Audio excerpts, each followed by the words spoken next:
Make sure that I look nice for you all. Hiding my double chin here. You can't see it. Pushing a solid 280 pounds. And I wanted to tell you, I'm wearing my Peabody glasses here so I can see what I'm seeing. I'm seeing that you don't understand a word I'm saying. What are we supposed to do as a Republican Party when half of us have sold their souls to the swamp? I just received this in the mail. And as you can see, they say I'm really loyal to Donald Trump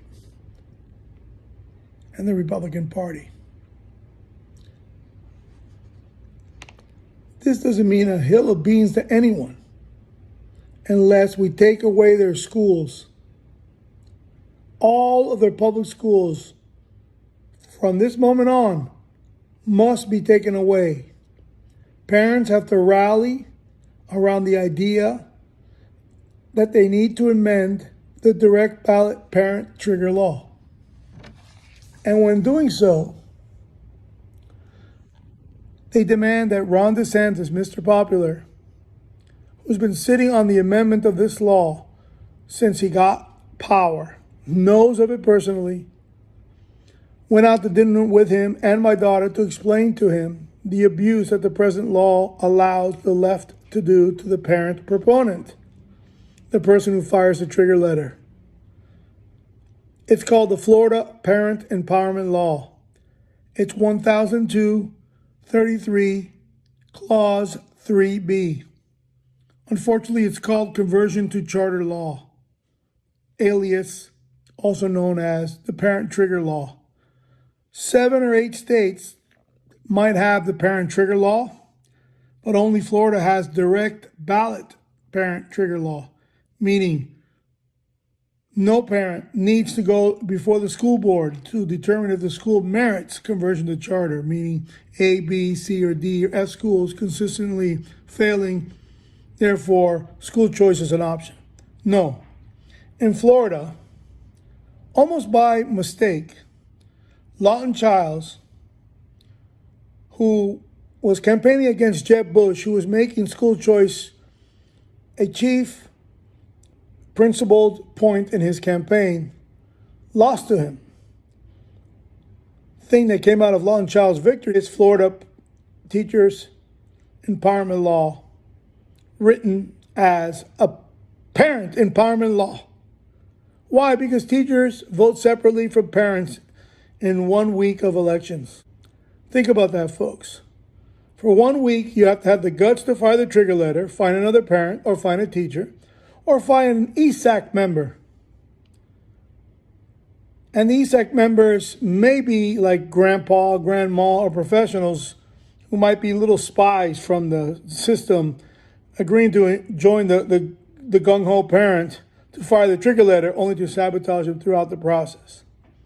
So basically, it takes 2 parents. Fire a trigger letter to the principal. Within 90 days, they have to call the elections. School district controls the mailing and also funds the mailing, but they determine what the ballot's actually going to say. In our case, I was not dissatisfied with what it actually said, but I didn't have the right to the mailing list to be able to pitch the parents that are in the school's campus at the Key Biscayne K-8 Center. That needs to be amended as well. But what's really terrible about the law is completely Bolshevik closed society voting guidelines. You see, when we fired the trigger letter, it says clear as day in the voting guidelines that both 50+1 of the parents have to vote yes, and 50+1 of the teachers union must vote yes in the same ballot election, 2 different ballot boxes. In our case, that basically meant defeat, which was fine with me because I never had a chance to begin with. All I could do was elevate the game by running for PTA president, telling the body that this school had to come down, bulldozed. I graduated from Key Biscayne K-8 Center in Key Biscayne, Florida, in 1977. And that building that I graduated from was full of asbestos, lead, mercury, and other contaminants that a Castaldo study exposed in 2008. That study said, commissioned by Miami-Dade Public Schools, that the building should be knocked down. Although they couldn't find any foundational problems or cracks in the structure even after the several hurricanes that have passed through there since the 60s, it should be knocked down. It made no sense. The year I fired a trigger letter, the building was slated for renovation as part of the Master Academy High School that I advocated for and worked so hard to pass. So this was kind of like, I don't know, the bluff to get the county and the city to negotiate the building of the high school at a time when there was a $9 million developer contribution that was being slated for green spaces, community center renovation, everything but school. But they made one big mistake. The developer and the buildings department and the zoning board failed to recognize student station impact study. Kind of hard to pronounce. Student station impact study mandated by the state of Florida by Florida statute. I knew this. So in my mind, I was going to appeal the site plan, then run for PTA president, and then go to court with a video that you can see on YouTube on their money trail for Master Academy. And you can see it play out. It worked beautifully. Mass was built. Some people say, well, it wasn't built with a $9 million. Yeah and no. The city, being really smart and having a lot of credit worthiness as an affluent city, said, well, you know what? The guy's got us. Longtime resident, he's got the video copies,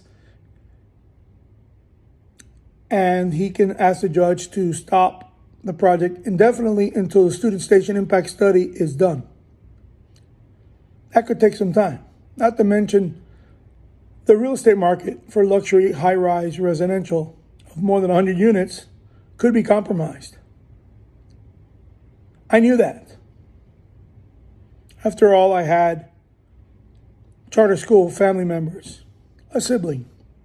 Naturally, Miami Herald made it look like I was representing an older brother in charter school development, and I was not. He was furious, not at all happy with me, find the first ever direct ballot parent trigger law in Florida history. I was proud of that because I wanted it amended. I wanted to take the teachers out of the vote. At one time, I thought maybe the teachers could vote with the parents, but in one election, one ballot box, and just have at it. Get the 51% or 50 plus 1 and take the school over. When I say take the school over as parents, I don't just mean take the school over. I'm talking about the finances of the school. Directly funded by the Department of Education in Tallahassee. You know what that means? Free rent, folks. Now, that's a giant step for mankind. Greater than Elon Musk flying into space as far as I'm concerned. This video is being recorded after the left mysteriously won in a landslide against Donald J. Trump, where I was very discouraged and nobody gave a damn enough.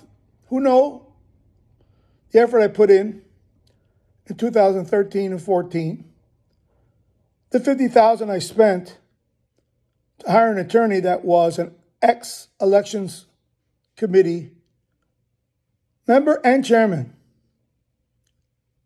during Bush Corps hanging chads.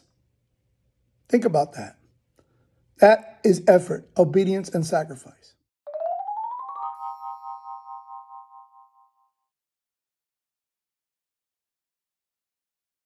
If you like our programming, subscribe to our YouTube channel, MacontheRock Rampage on YouTube and like us, because our ideas are on the right side of the box, not just outside the box, because we're on the right side of history.